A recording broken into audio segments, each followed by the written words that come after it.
Sawa ka na ba sa paulit-ulit na luto ng tikoy?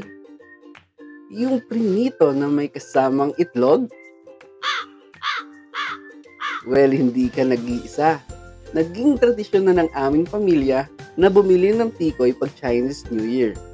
At wala ding mintes ha, paulit-ulit ang luto nito. Ewan ko ba sa maganda kong ina? Oy, maganda talaga yun ha. Saka baka mapanood nyo to. Alak ka, tumawa pa nga. Ma, biro lang po ha. Ngayong araw, tuturuan ko kayo ng ibang paraan ng pagluto ng tikoy na siguradong masasarapan ang pamilya mo. Ito ay ang tikoy cheese sticks. Bago ang lahat, ako nga pala si Maki, ang inhinyerong mahilig magluto at oo na, mahilig din kumain.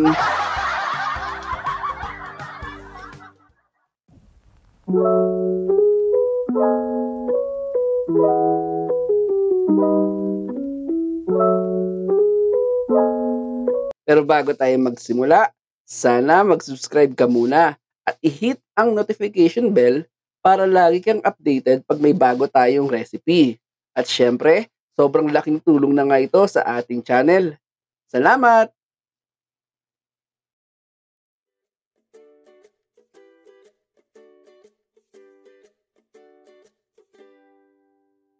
Para sa ating sangkap, gagamit tayo ng 16 pieces of thinly sliced na tikoy. Dapat manipis lang para hindi tayo mahirapan sa pag-assemble ng ating cheese sticks. Pwede tayong gumamit ng homemade na tikoy o yung nabibili lang sa mga stores gaya ng NB10. Sunod, gagamit din tayo ng 8 pieces of pre-sliced na cheese. Dapat ang cut size nito ay pareho sa ating tikoy. Sa recipe na ito, gagamit tayo ng Eden cheese. Pero pwede din naman ang quick melt, pero mas bet ko kasi ang lasa ng Eden cheese. Eden cheese, beka naman! Gagamit din tayo ng 2 cups of breadcrumbs, yung nabibili lang ng mura sa supermarket. Oo, yung mura lang kasi pag mahal, baka masaktan ka lang. Masaktan ng bulsa, ikaw talaga. Gagamit din tayo ng 1 cup of all-purpose flour, 2 pieces of egg, and para naman sa ating seasoning, gagamit lang tayo ng 1 teaspoon ground black pepper and 1 teaspoon of basil leaves para maging sosyal. Maging healthy ang ating lulutuin. Alam mo ba na marami tayong makukuha na vitamins and antioxidants sa basil leaves, gaya ng lutein, zeaxanthin, beta-carotene, and beta-cryptosanthin. Ano daw? Ginugil ko lang din yan. And syempre, ang panghuli, magdadagdag tayo ng pinch of salt. Simulan natin sa paggawa ng coating crumbs. Ilagay lang ang 2 cups of breadcrumbs sa isang bowl. Add 1 teaspoon of basil, then 1 teaspoon of ground black pepper, and a pinch of salt. Konti lang ha, baka umalat, gaya ng alat mo sa paglaro ng Mobile Legends. Ouch, it really hurts. Haluin lang natin ng mabuti para ma-incorporate ang lahat ng ingredients. After that, iset aside lang muna natin ang nagawa nating crumb mixture. And batihin na muna natin ang ating itlog para tuloy-tuloy ang ating pag-assemble mamaya.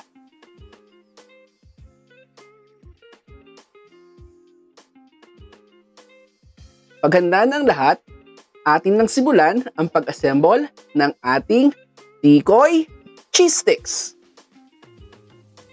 Kumuha ng 2 piraso ng tikoy at ilagay ang keso sa gitna nito. Pagkatapos, tsaka natin pagulungin sa harina. Yung tikoy ha, hindi ikaw. Siguraduhin lang din natin na malalagyan ang lahat ng sides. At tapos, pagkatapos nun, isawsaw natin sa itlog at tsaka pagbulungin sa ating coating crumbs.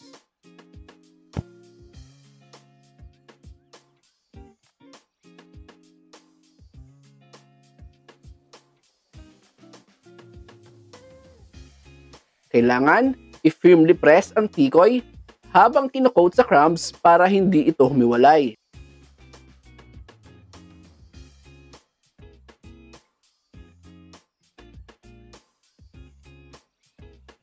Dalawang beses natin itong gagawin para ma-coat ng maayos ang ating cheese sticks.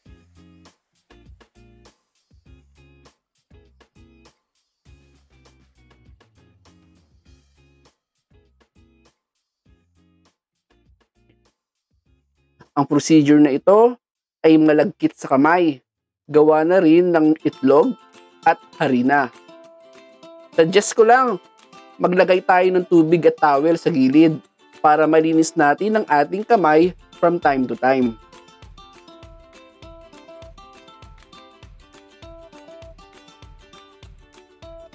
And finally, ito na ang magiging itsura ng ating cheese sticks.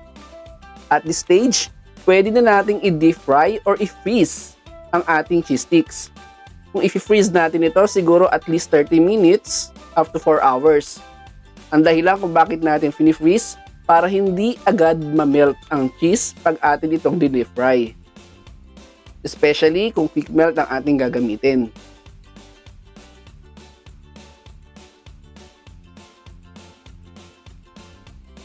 Umpisahan na natin ang ating pagluto.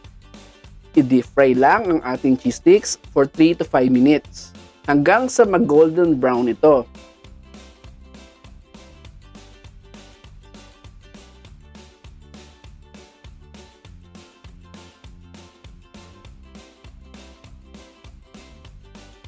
Tandaan lang, by batch lang natin to gagawin para hindi mag-drop ang temperature ng oil.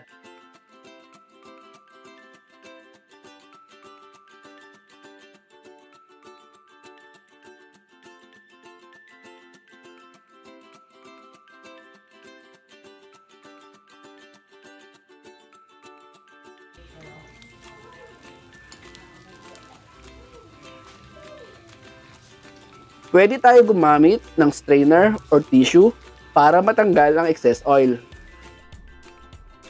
And tada! Meron na tayong sosyal na tikoy. Ang tikoy cheese sticks!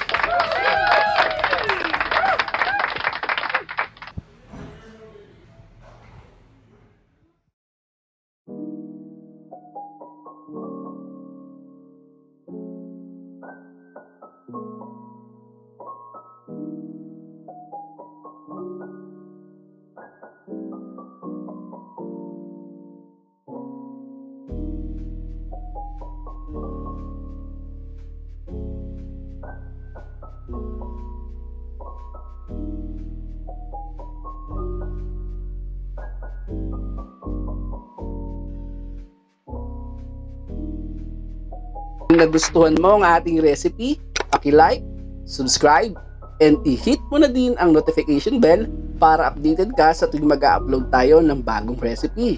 Yun lang. Thank you! Zombie apocalypse.